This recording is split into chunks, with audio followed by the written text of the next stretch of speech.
My name is Donovan Stanley. I am a junior student at West Boca Raton Community High School who decided to embark on the AP Seminar and Research course progression and is now a candidate for the AP Capstone Diploma.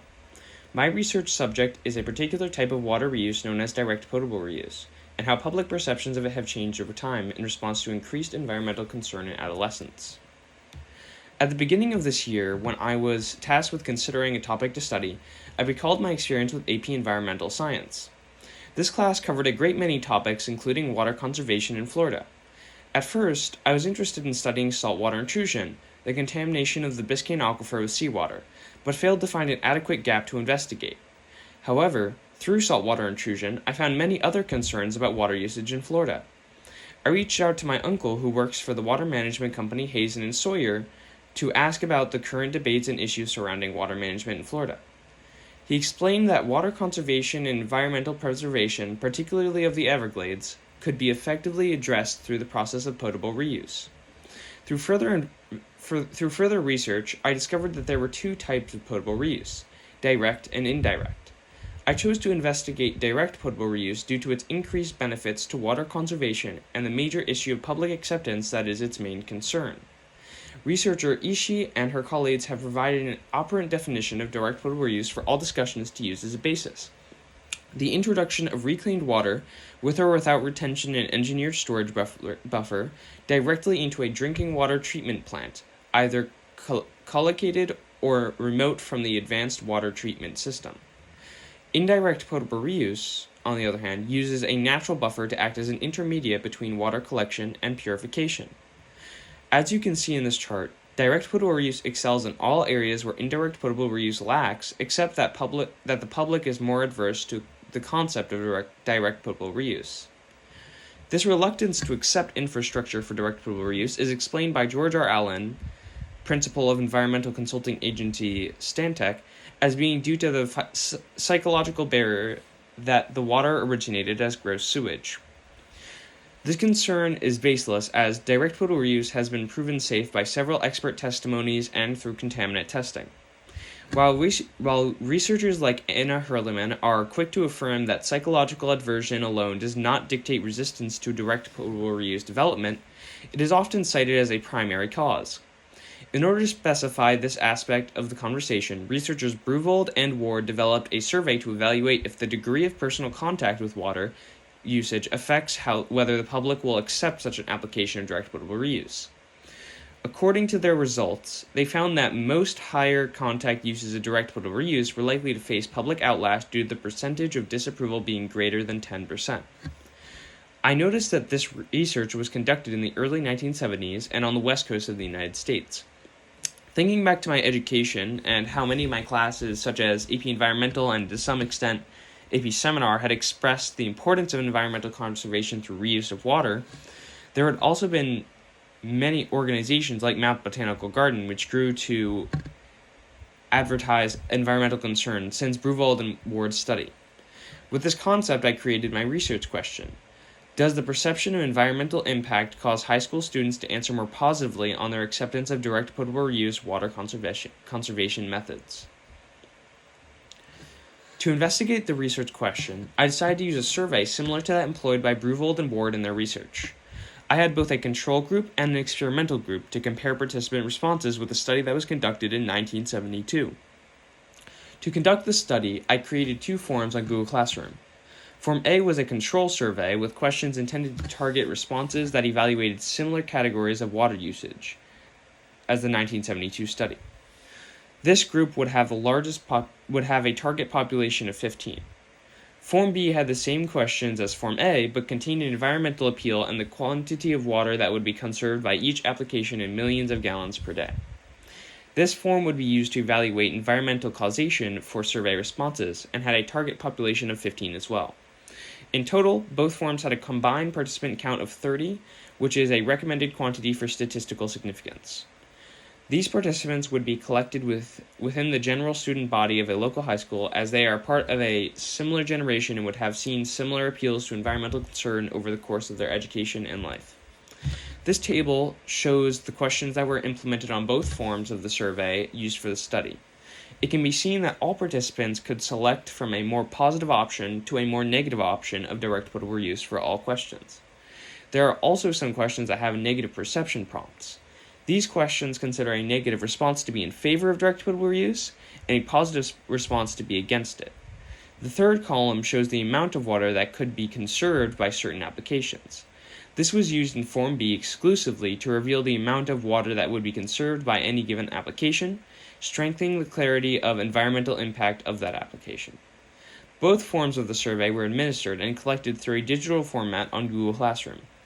This had changed from the in-person surveying that I had planned to do at the beginning of my research, but should be entirely effective considering the explanation to the process of direct potable reuse and water conservation are included in the informational preset at the beginning of each form. I was able to successfully gather all 30 of the participants I needed for the study and can now show you the results of my data collection. After collecting my data, I first seek to prove that public approval of direct potable reuse had increased since the 1972 survey. To determine this, I compared the Form A data to the data collected by Breuvold and Ward. This bar diagram shows the percentages of individuals taking part in the survey that disagreed with each particular application of direct potable reuse. These are only the most significant questions, as many were similar between the surveys or too low to show much significant change. But for all but one of the applications of the survey, the number of respondents opposed to direct potable reuse was lower in Form A than for Breuvold and Ward's study.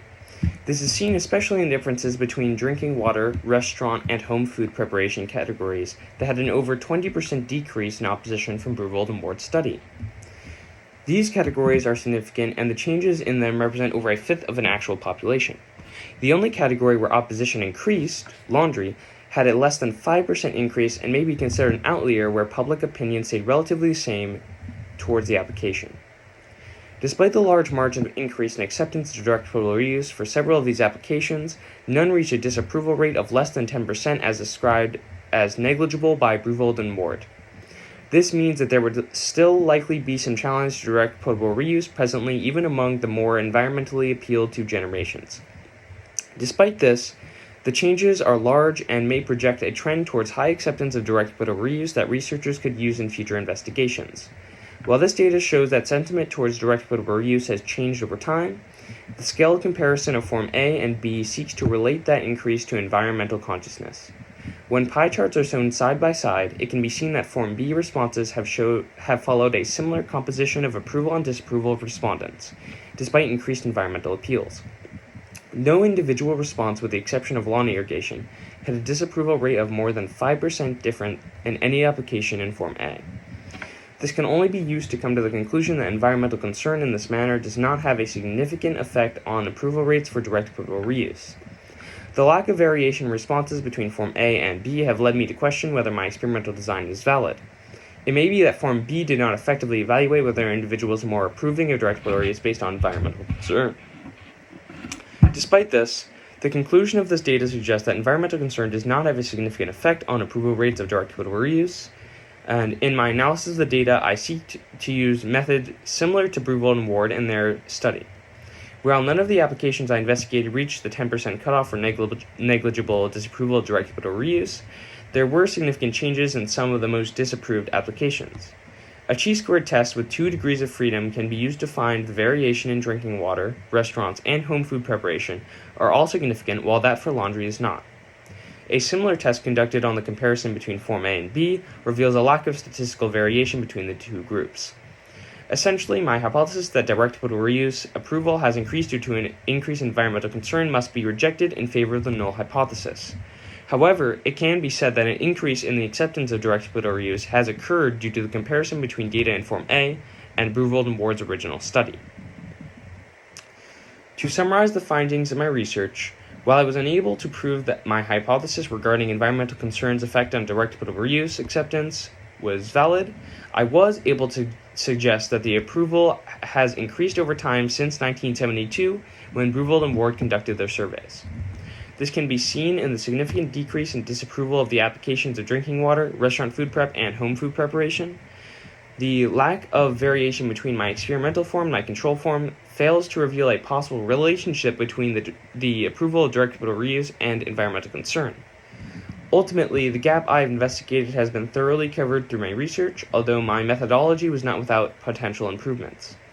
Increased sample sizing always increases the efficacy of data, and while 30 participants is an acceptable statistical sample, there could be more sophistication added through surveying with more individuals to draw positions from.